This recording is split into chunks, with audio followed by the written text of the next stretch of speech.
लेकिन हमारे पास कोई सिक्योरिटी नहीं होती, कुछ नहीं होता, क्योंकि जो लोग इस तरह का काम करते हैं वो हमला भी कर देते हैं। आपका सुरक्षा ही मेरी जिम्मेवारी है। घरोंडा के अंदर 38 गांव है, थाने के अंदर 38 के 38 गांव का एक एक बच्चा की सुरक्षा की जिम्मेवारी, एक एक व्यक्ति की, एक एक महिला की, एक एक बहन बेटी की सुरक्षा की जिम्मेवारी मेरे पे है। मैं हर समय 24 घंटे के अंदर 24 घंटा मेरा नंबर मोबाइल ऑन रहता है। आप किसी टाइम कॉल करिए, आपकी गलत कॉल ना करके सही कॉल करिए, आपकी पूरी पुलिस मदद करेगी। नमस्कार आप सभी को, हाल हरियाणा में आपका एक बार फिर से स्वागत है। मैं हूं आपके साथ पीयूष गुंबर। इस समय हम मौजूद हैं घरोंडा के थाना में और हमारे साथ हैं थाना प्रभारी श्री भगवान जी। नमस्कार सर, आपका स्वागत है हमारे चैनल पर। नमस्कार। होली का त्यौहार आप सब जानते हैं, कल और परसों पूरे देश भर में मनाया जाने वाला है।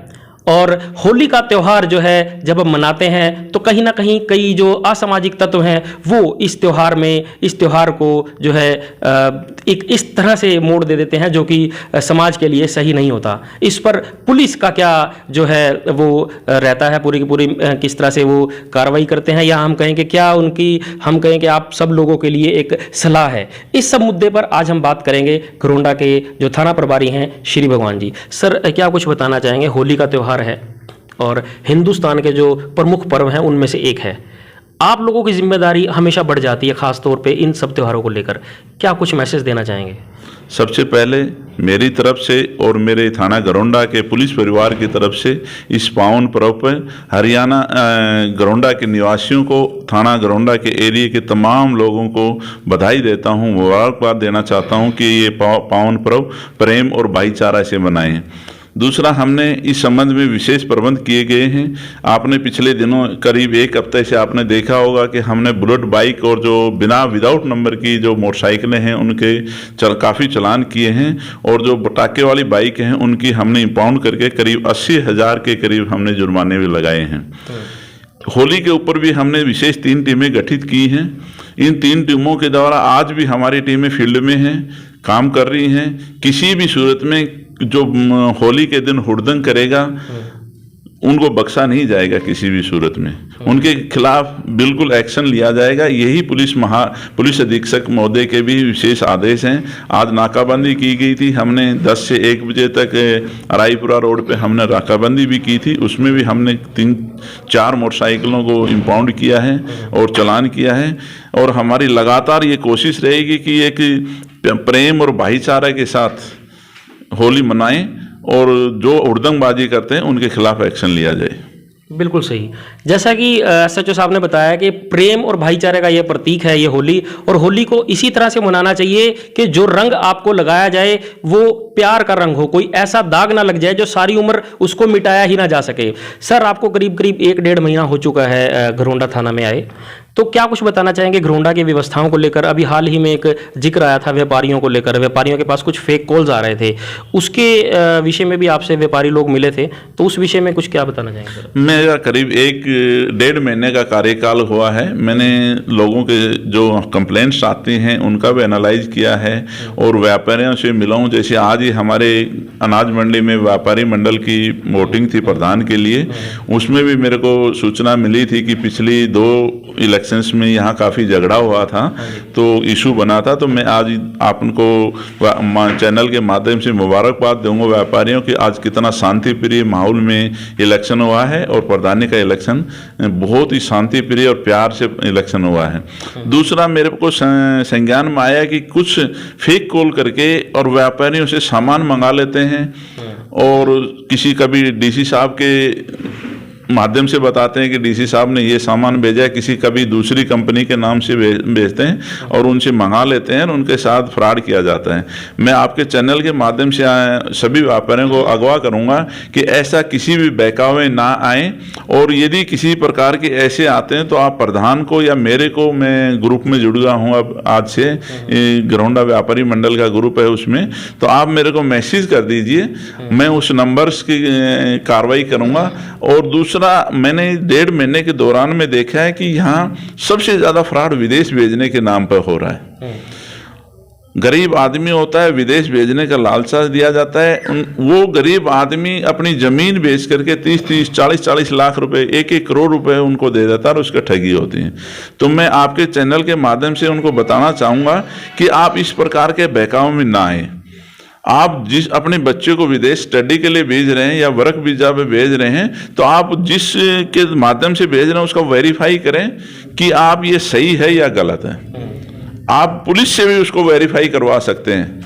आप उनको अपने डॉक्यूमेंट्स देने से पहले आप जिसके माध्यम से भेजना चाह रहे हैं उसको थाने में आकर के उसको वेरीफाई कराएं, अब भाई ये क्या सही है या नहीं है, ताकि हम भी उनको वेरीफाई करके बता सकते हैं। हम उनकी मदद करेंगे, पूरी करने के लिए हम आपके साथ हैं, ताकि उस व्यक्ति के साथ किसी प्रकार का कोई फ्रॉड ना हो। ठीक है जी। देखिए, पुलिस का नाम आता ही एक आम जन में कहीं ना कहीं एक भय का वो हो जाता है, लेकिन ऐसा नहीं है। पुलिस एक फ्रेंडली बिहेव आपके साथ करती है। आप आइए, अपनी कोई भी प्रॉब्लम है आप बिल्कुल बेझिझक होकर बताइए। सर, मैं एक चीज़ जानना चाहता हूँ, मैं क्योंकि एज अ मीडिया पर्सन मैंने भी कई बार ये चीज़ें ना फेस की हैं। नशे को लेकर मैं आपसे बात करना चाहूँगा। कई बार हमारे पास आधी रात को कॉल आ जाता है, फलानी जगह नशा हो रहा है, नशा बिक रहा है या नशा कर रहे हैं, आप आइए।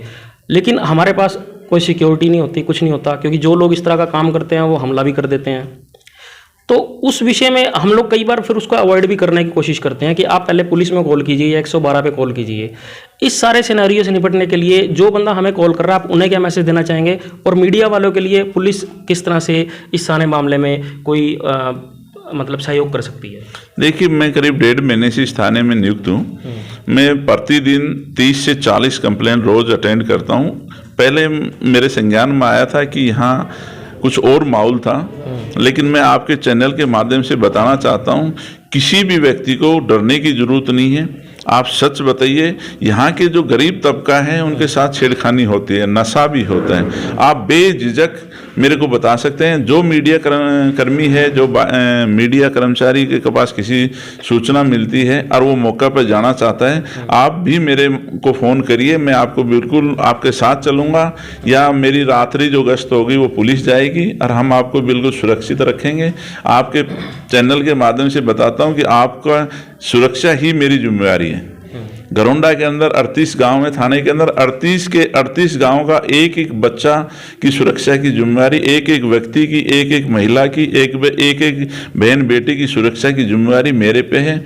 मैं हर समय 24 घंटे के अंदर 24 घंटा मेरा नंबर मोबाइल ऑन रहता है। आप किसी टाइम कॉल करिए, आपकी गलत कॉल ना करके सही कॉल करिए, आपकी पूरी पुलिस मदद करेगी। ठीक है। तो ये आज थे हमारे साथ इस वार्ता में घरोंडा थाना के प्रभारी श्री भगवान जी। क्या कुछ कहना चाहेंगे इस सारी चर्चा को लेकर? इलेक्शंस। दूसरा, मैं आपके चैनल के माध्यम से एक बात और बताना चाहूँगा। अब हमारे लोकसभा इलेक्शन भी चल रहे हैं और लोकसभा इलेक्शन के अंदर कुछ सच्ची अफवाहें होंगी, कुछ झूठी अफवाहें होंगी। मैं सभी से, घरोंडा जो थाने के एरिया के 38 गांव, उन लोगों से कहता हूं कि इलेक्शन भाईचारा का इलेक्शन होता है।